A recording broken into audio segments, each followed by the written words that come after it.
नमस्कार दोस्तों, मेरा नाम नंद कुमार है। हमारे चैनल का नाम है यूनिवर्सल डिस्कवरीज। इसके पहले 2 वीडियो में हमने ग्रेविटी की छोटी बड़ी अनेक विशेषताओं को, अनेक पहलुओं को जाना। इस वीडियो में हम ग्रेविटी के एक बहुत बड़े रहस्य को जानेंगे। वो रहस्य है जीरो ग्रेविटी। दोस्तों, ये वीडियो शुरू करने से पहले ये काव्य पंक्ति ध्यान से सुने। जिसने किया संकल्प सभी के दुख और दर्द मिटाने का, जिसने किया संकल्प सभी के दुख और दर्द मिटाने का, उस पे हंसा जग, उस पे हंसा जग, उसने कभी ना पाया साथ जमाने का। सूरज चंदा तारे जुगनू सबकी अपनी हस्ती है, जिसमें जितना नीर हो बदली उतनी देर बरसती है। तेरी शक्ति अपार, तेरी शक्ति अपार, तू तो लाया रे अकेला गंगा धरती पे उतार, हिम्मत न हार। इन काव्य पंक्ति से मेरी भावना को समझने की कोशिश करें। तो दोस्तों, जीरो ग्रेविटी को समझने के लिए आज का विज्ञान हमारे वातावरण के दबाव के बारे में क्या सोचता है, इस विषय पर हाई स्कूल की विज्ञान की किताब में विद्यार्थियों के लिए एक पाठ है। उसी में के कुछ अंश जानते हैं। किसी स्थिर वस्तु को गतिमान करने के लिए, गतिमान वस्तु को स्थिर करने के लिए तथा उसकी दिशा बदलने के लिए बल की ज़रूरत पड़ती है। उसकी स्पीड बढ़ाने के लिए तथा उसका आकार बदलने के लिए भी बल लगाना पड़ता है। बल का परिमाण न्यूटन है और एरिया का स्क्वायर मीटर है। तो दबाव का परिमाण न्यूटन पर स्क्वायर मीटर होता है। सभी दिशाओं से एक समान रूप में दबाव निर्माण करना, यह प्रवाही पदार्थों का एक महत्वपूर्ण गुणधर्म है। और सभी प्रवाही पदार्थ हमेशा ज़्यादा दबाव से कम दबाव की ओर बहते हैं। वातावरणीय दबाव, हमारे अगल बगल में सभी दिशाओं में वातावरण है। इसमें नाइट्रोजन, ऑक्सीजन, पानी की भाप इत्यादि वायु रहते हैं।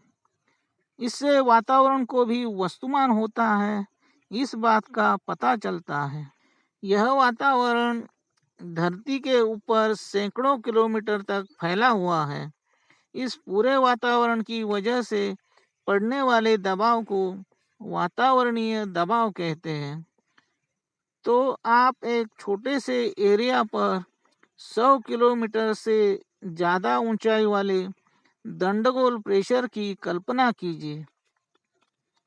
10 बाय 10 सेंटीमीटर जितने छोटे एरिया पर के वातावरण का वस्तुमान लगभग 1000 किलोग्राम इतना भारी होता है। विज्ञान कहता है तो इतना बोझ सर पर लेकर हम जीवित कैसे रह पाते हैं। हम इतने बोझ के नीचे दब नहीं जाते, इसका एकमेव कारण है हमारे शरीर के अंदर भी उतना ही दबाव कार्यरत रहता है। इसीलिए हमें तथा और किसी को भी ये दबाव महसूस नहीं होता। अब इस बात को सिद्ध करने के लिए वो कुछ प्रयोग करने के लिए कहते हैं। एक पतरे के डिब्बे में थोड़ा सा पानी लीजिए, उसे ज़्यादा से ज़्यादा भाप होने तक उबालिए। वो भाप डिब्बे से बाहर निकलते समय अंदर की हवा को बाहर धकेलती है। उसके बाद डिब्बे का ढक्कन अच्छी तरह से लगाइए। थोड़ी देर बाद वो डिब्बा ठंडा होने पर कड़-कड़ आवाज़ करके सिकुड़ जाता है। डिब्बा एकदम से डैमेज हो जाता है। वह वातावरण के दबाव के कारण होता है। इससे ये साबित होता है कि वातावरण को दबाव होता है। दूसरा प्रयोग बड़ा फेमस है।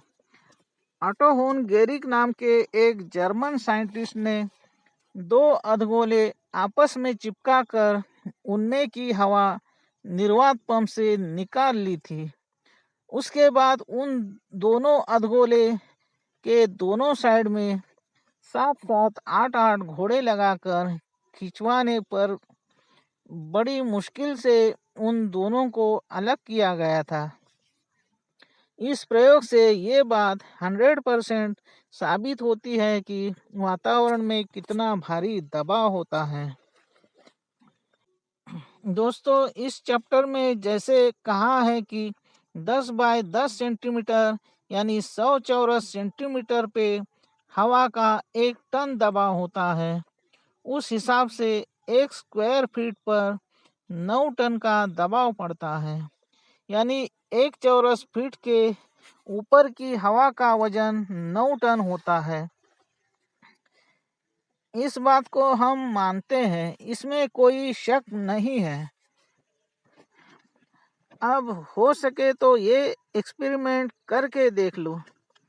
एक 5 बाय 10 फीट की प्लाईवुड की एक शीट पहले बैठकर अपने सर पर पैरेलल रखे और बाद में उसे लेकर खड़े हो जाइए।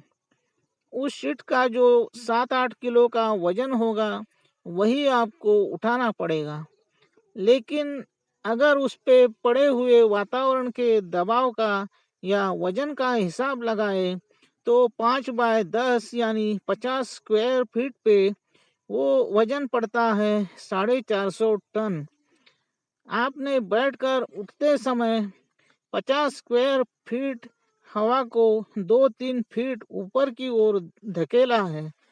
जरा सोचिए, हम अपनी पृथ्वी पर जमीन पे रहते हैं। हमारे चारों तरफ और ऊपर 100-150 किलोमीटर की ऊंचाई तक ये जो वातावरण है वह एक हवा का बहुत ही विशाल सागर है और उस सागर के तल पर हम रहते हैं।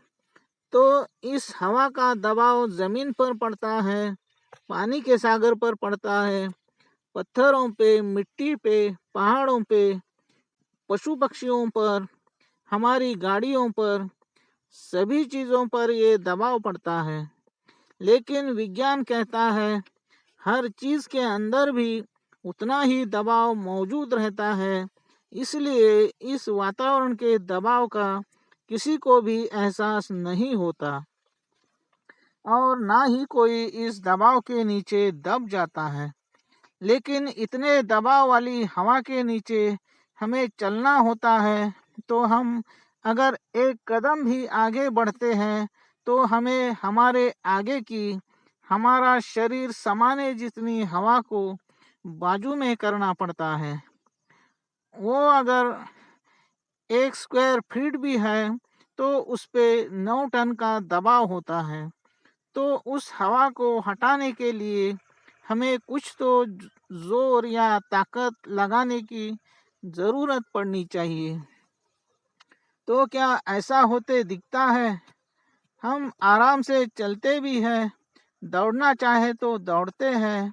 उसी तरह हमारी गाड़ियाँ जिन्हें अपने को आगे बढ़ाने के लिए 10-20 स्क्वायर फीट की हवा को जिस पर सैकड़ों टन का दबाव होता है हटाना पड़ता है, वो भी आराम से चलती है। वातावरण का दबाव किसी का कुछ नहीं बिगाड़ता। वैसे ही हम और सभी जीव सांस लेते हैं। हवा पर अगर इतना दबाव होता तो थोड़ी सी सांस लेने पर ज़्यादा हवा अंदर आने का डर रहता और सांस बाहर छोड़ने के लिए तो बहुत ज़्यादा जोर लगाने की ज़रूरत पड़ती। लेकिन ऐसा भी नहीं होता है। हम आराम से सांस लेते हैं, छोड़ते हैं, गहरी नींद में भी। इस नज़रिए से देखने पर क्या आपको लगता है कि वातावरण पर ऐसा कोई दबाव सच में होता है? पानी के महासागरों में भी ऐसा ही पानी का दबाव होता है। हम जितनी गहराइयों में जाते हैं उतना ही दबाव बढ़ते जाता है। वह दबाव तो वातावरण के दबाव से भी भारी लगता है, क्योंकि पानी का वजन हवा से कई गुना ज़्यादा होता है। पानी में हम जब बहुत गहराई में जाते हैं तो हमारे कान के पर्दे दर्द करने लगते हैं। ऐसा पानी की प्रेशर की वजह से होता है। तो पानी में दबाव होता है, इसका यह एक जीता जागता सबूत बन जाता है। हवाई जहाज में सफर करने वाले यात्रियों को भी लैंडिंग के समय ऐसा ही कान में दर्द होता है। वह हवा को प्रेशर है, इसका सबूत बन जाता है। लेकिन इसके अलावा पानी के सागर में हम देखते हैं पानी का दबाव महसूस होना तो दूर, पानी में सभी चीजें हल्की हो जाती है। पानी अपने से कम घनता वाले सभी वस्तुओं को ऊपर की ओर धकेलता है और ज्यादा घनता होने वाली वस्तुओं का भी पानी में वजन कम हो जाता है। दोस्तों, इस वीडियो को ऐसे ही जारी रखना पड़ेगा, क्योंकि किसी ठोस नतीजे तक पहुंचने के लिए और बहुत सारे स्पष्टीकरण की आवश्यकता है। इसलिए इसके आगे का विश्लेषण अगले वीडियो में चौथे पार्ट में देख लेना। तो इस वीडियो में बस इतना ही। इस वीडियो को अच्छे से समझ लेना, लाइक करना और ज़्यादा से ज़्यादा लोगों तक पहुंचाना। तो फिर मिलेंगे अगले वीडियो में। धन्यवाद। ओम नमः शिवाय। जय विज्ञान।